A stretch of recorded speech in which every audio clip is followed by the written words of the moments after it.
people there are really giving. You hear a lot about how it's the Bible Belt and how people are mean and nasty, and they want to Bible bash with you, and they don't like you, and there is some of that. Like, I can't hide that, but there's also so much love. Just like people they love Jesus Christ. They do anything for the Lord, a lot of them. And they love to be his hands and to really help people. And one time we were biking, and I served in Huntsville, Alabama for like 10 months, and it's kind of a different area than the rest of Alabama. It's very rich and wealthy, primarily white people. And culturally, it's not as deep south. There's people from all over the world. There's a lot of engineers, researchers, scientists. But there's these little pockets of southern, like more deep southern culture. And one time we were biking, and we came across this meat smoker. It was a giant meat smoker. And we were super excited because who doesn't love smoked meat? And we pulled our bikes over. We crossed the street. We went over and we said, "Hey, what are you doing over here?" And he said, "Well, we're selling barbecue. Who are you? Who are y'all?" And that's one thing about the South. They always say y'all. Just adapt to it at the very beginning, and you'll love it. And he was making barbecue, and we told him that we're representatives of the Lord, and we're from the Church of Jesus Christ of Latter-day Saints. And sometimes when you say that, people get, closed off, and they think, they're Mormon, they don't believe in the Bible, but they just don't really understand. So you got to help them understand why you're there. You're there to help people, to serve them, to teach about Christ, and to lead people closer to Jesus. And he was the coolest guy. His name was Major, and he just pulled out these beautiful plates of barbecue with like beans and so it's like barbecue sandwiches with baked beans, and he just gave us the plates and said, "These are for you, no charge. I won't accept any money because you're out here serving the Lord."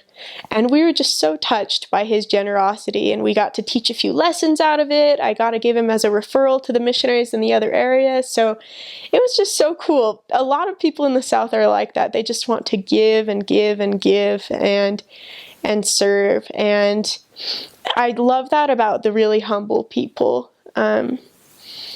They are not closed off at all to serving people that are serving God, and they want to be good people. I think they know, a lot of people there know the commandments and how they should be living, but they just culturally sometimes don't. There's a lot of people doing drugs and smoking and drinking and dressing immodestly, living with their partner.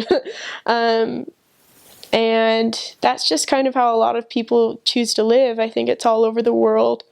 But in the South, they know that it's not something Jesus would want them to do. They have such great stock in the Bible that they know that their body's a temple. So a lot of what we teach about the word of wisdom and about chastity is something they're already familiar with. They understand. They were taught it by their grandparents. They just aren't following it right then. So I think helping bring them back to those Christian roots, and it's helped me realize so much that as Mormons, we're different, but we aren't necessarily weird compared to the rest of Christian culture. Like deep Pentecostals, people that are holiness, or Jehovah's Witness, or Seventh-day Adventist, or deep Southern Baptist. There are things that are different, but there's a lot that's the same. And the Restoration didn't suddenly make everything different. It brought back the best parts of the original Christian church and original Christian values. And that's something I really loved about the South. There's still that around. people may get kind of scared when they hear that we are Mormon, and they think there's a lot of stereotypes that come in. There's a lot of pastors that preach against what they think we believe, but it's just misunderstanding and traditions of their fathers that have been passed down. And you just gotta love them and share what you know to be true and stick to it, and they'll respect you for that. And I think in the South, you just have to love it while you're there. Like, there are going to be things that are different that may bother you, but there's so much to experience. Like, when you go anywhere, if I went on a vacation to Paris, I wouldn't just go to McDonald's for 3 weeks and have a hamburger when I could go to a small bakery and have like an amazing croissant or something.